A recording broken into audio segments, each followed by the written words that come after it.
ప్రత్యేకించి ఈరోజు ఒక హిస్టారిక్ డే అసెంబ్లీలో కొన్ని దశాబ్దాల పోరాటం తర్వాత వర్గీకరణని ఈరోజు చాలా విజయవంతంగా బిల్లుని ప్రవేశపెట్టి దాన్ని సాధించిన ఘనత గౌరవ ముఖ్యమంత్రి శ్రీ నారా చంద్రబాబు నాయుడు గారు. అలాంటి సక్సెస్ఫుల్ ఈ రోజున శాసనసభ్యులందరూ ఈ క్రీడా సమ్మేళనం తాలూకు మన ప్రైజ్ డిస్ట్రిబ్యూషన్ కానీ అలాగే ముఖ్యంగా కల్చర్ ప్రోగ్రామ్ చూస్తే నాకు నేను చేసిన గబ్బర్ సింగ్ సినిమాలో నా పోలీస్ స్టేషన్ సీన్కి వచ్చింది, చచ్చిపోయాను నిన్న. అంటే నేను ఎప్పుడు నా లైఫ్లో ఇన్ని దశాబ్దాలు అంటే మనకు కొంచెం మన అసెంబ్లీలో ఇన్ని దశాబ్దాలుగా ముఖ్యమంత్రి గారిని మన నారా చంద్రబాబు నాయుడు గారిని చూస్తున్నప్పుడు ఎప్పుడు ఆయన ముఖం ఇంత నవ్వుగా నేను నా జీవితంలో మనం ఎవరూ చూడలేదు. అసలు ఎప్పుడు అంటే అంటే నవ్వే పరిస్థితులు ఉండవు.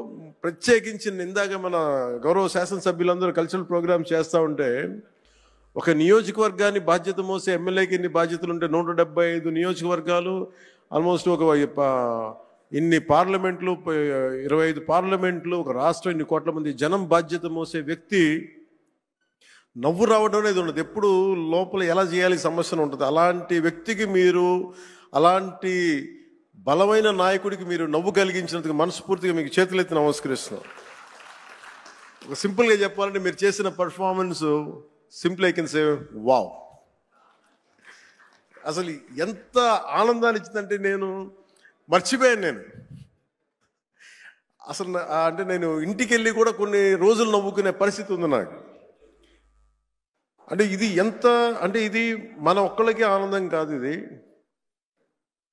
శాసనసభ్యులు అంటే ఎప్పుడు వ్యక్తిగత కక్షలు, గొడవలు, అరుపులు, కేకలు అన్న సంస్కృతి గత 5 సంవత్సరాలుగా చూసాం.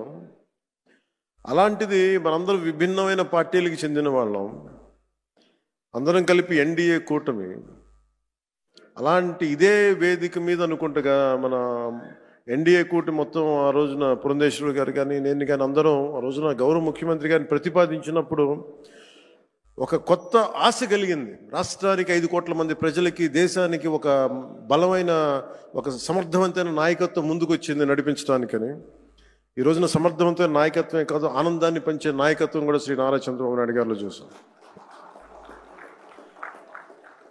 అసలు ఇలాంటి వేడుకని ముందుకు తీసుకెళ్లిన వ్యక్తి సహజంగానే ఆయనలో ఉండే ఒక గ్రేట్ హ్యూమర్ ఉంటుంది, హాస్యశీలి. శ్రీ చింతకాయ మన గౌరవనీయులు స్పీకర్ శ్రీ చింతకాయల అయ్యన్న పాత్రుడి గారి పాత్ర ప్రశంసనీయమైంది. ఎందుకంటే ఆయన కనుక పూనుకోకుండా కానీ ఉండుంటే ఇంత ఆనందాన్ని మనకి లభించే అవకాశం ఉండేది. మనస్ఫూర్తిగా చింతకాయల అయ్యన్న పాత్రుడి గారికి మనస్ఫూర్తిగా ఈ సందర్భంగా నేను ధన్యవాదాలు తెలియజేస్తాను. అలాగే గౌరవ అసెంబ్లీ చైర్మన్ శ్రీ కొయ్యి మోషన్ రాజు గారికి, అలాగే దుర్యోధనుడిగా మనందరిని ఆలోచించిన శ్రీ రఘురామకృష్ణరాజు గారికి, కమిటీ సభ్యులకి, స్పోర్ట్స్ డిపార్ట్మెంట్ అధికారులకి, కార్యక్రమాన్ని విజయవంతంగా ప్రతి ఒక్కరికి నా హృదయపూర్వక కృతజ్ఞతలు. ఈ 3 రోజుల పాటు మన శాసనసభ్యులు cricket, tennis, shuttle, volleyball, kabaddi, athletics, tug of war అనే క్రీడల్లో ఉత్సాహంగా పాల్గొనే క్రీడా స్ఫూర్తిని ప్రదర్శించారు.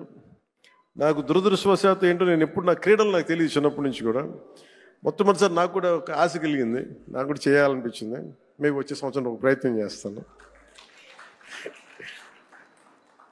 ఈ పోటీలో విజయం సాధించిన సభ్యులందరికీ నా హృదయపూర్వక అభినందనలు. మీరు చూపించిన సహనశీలత కానీ, పట్టుదల కానీ, ఇది ఏదో సరదాగా ఇవన్నీ కంటే కూడా మనందరి మధ్య ఒక స్నేహపూర్వకమైన వాతావరణం, అంటే ఏదన్నా సమస్యలు వస్తే కలిసికట్టుగా పోరాడే ఒక ఐక్యతనిచ్చింది. అది నాకు చాలా చాలా ఆనందాన్ని ఇచ్చింది. అందరం పార్టీలకు అతీతంగా మర్చిపోయి సీనియారిటీ, జూనియర్ని తారతమ్యాలని మర్చిపోయి అసలు ముందు తీసుకెళ్లిన విధానం, ఈ స్ఫూర్తి ఒక ఆంధ్రప్రదేశ్కి కాదు భారతదేశానికి కూడా ఒక స్ఫూర్తి అని మనస్ఫూర్తిగా నాకు నిజంగా చాలా ఆనందంగా అనిపించింది. అలాగే దీన్ని ముందుకు తీసుకెళ్లిన ప్రతి అంశాన్ని ముఖ్యంగా ముందుకు తీసుకెళ్లిన మా ఎమ్మెల్యేస్ అందరికీ కూడా స్పోర్ట్స్ అథారిటీ, ఆంధ్రప్రదేశ్ క్రీడా సాధికార సంస్థ, ఈ కార్యక్రమాన్ని విజయవంతంగా అందించిన సహాయానికి నా హృదయపూర్వక కృతజ్ఞతలు తెలియజేస్తాను. క్రీడా మైదానంలో ఏర్పాట్లు కావచ్చు, అవసరమైన క్రీడా సామాగ్రి, క్రీడాకారుల సౌకర్యాలు వంటి అన్ని విషయాల్లో వారు చేసిన కృషి చాలా చాలా ప్రశంసనీయం. శాప్ అధికారులు, కోచ్లు, మరి సిబ్బంది మన అందరి తరపున ప్రత్యేక ధన్యవాదాలు తెలియజేస్తూ, మీ అంకిత భావం వల్ల ఈ రోజున క్రీడా సమ్మేళనం ఇంత విజయవంతంగా సాగింది. ఈ సమ్మేళనాన్ని విజయవంతం చేసిన ప్రతి ఒక్కరికి నా మనస్ఫూర్తిగా అభినందనలు తెలియజేస్తూ, ఈ పోటీలో పాల్గొన్న ప్రతి ఒక్కరికి నా ప్రగాఢ అభినందనలు తెలియజేస్తూ, విజేతలకు మరొకమారు శుభాకాంక్షలు తెలియజేస్తూ, మనందరం ఈ స్ఫూర్తిని, ఈ ఆనందాన్ని ముందుకు తీసుకెళ్తూ ఈ ప్రజా సంక్షేమం కోసం, ఆంధ్రప్రదేశ్ అభివృద్ధి కోసం గౌరవ ముఖ్యమంత్రి గారి స్వర్ణాంధ్రప్రదేశ్ 2047 దిశగా అందరం అడుగులు వేయాలని, ఈ కనీసం నేను ప్రతిసారి పదే పదే చెప్తాను, ఈ ఆనందం కనీసం స్థిరత్వం ఇవ్వాల్సిన ఆనందం, కేవలం మనం ఈ రోజున ఆనందంగా ఉండటమే కాదు, ఈ ఆనందాన్ని వచ్చే కనీసం 1.5 దశాబ్దం పాటు మనందరం కృషి చేసి ముందుకు తీసుకెళ్తే తప్ప ఈ గాడి తప్పిన ఈ రాష్ట్రాన్ని గాడి పెట్టాలంటే కనీసం 15 సంవత్సరాలు కనీసం పనిచేయాలి. ఇది ప్రధానమంత్రి గారు 3వసారి ప్రధానమంత్రి అయ్యారు. అలాగే ఆయన 3 పర్యాలు నేను ముఖ్యమంత్రిగా చూడాలి నాకు మనస్ఫూర్తిగా నాకు ఆశయం, కోరిక కూడా. ఎందుకంటే ఆయన అనుభవాన్ని మనం ఎక్కడ కూడా అసలు పక్కన పెట్టలేం. సో ఆయన దగ్గర నేను మనస్ఫూర్తిగా ఈరోజు మరోమారు గౌరవ సభ్యులందరి తరపు నేను ముందు చెప్తున్నాను, ఆయన దగ్గర నుంచి నేర్చుకోవడానికి కానీ, ఆయన కింద పని చేయడానికి కానీ నేను అనుక్షణం ఎప్పుడు సంసిద్ధంగా ఉంటానని తెలియజేసుకుంటూ, నాకు ఈ అవకాశాన్ని ఇచ్చిన ప్రతి ఒక్కరికి ధన్యవాదాలు తెలియజేసుకుంటూ, ముఖ్యంగా మీరు ఇంటికి వెళ్ళేటప్పుడు మీరు చాలా అనుభవాలు తీసుకెళ్తున్నాను. ఇందాక గౌరవ ముఖ్యమంత్రి గారు కూడా చెప్తా ఉన్నారు, వారిద్దరు గౌరవ మన సుందరపు విజయ్ కుమార్ మన ఇంకో శాసనసభ్యులు ఇద్దరు చేసింది, రాలిపోయే పువ్వా నీకు రాగాలి ఎందుకంటే, నేను అది గుండెల్లో నింపుకొని కారులో వెళ్ళే వరకు, ఇంట్లో పడుకుపోయే వరకు ఈరోజు అదే నవ్వుతూ ఉంటాను. ప్రతి ఒక్కరు చేసింది అంటే మనస్ఫూర్తిగా అందరికీ ధన్యవాదాలు తెలియజేసుకుంటూ, జయ ఆంధ్ర, జయ భారత్, జయ హింద్.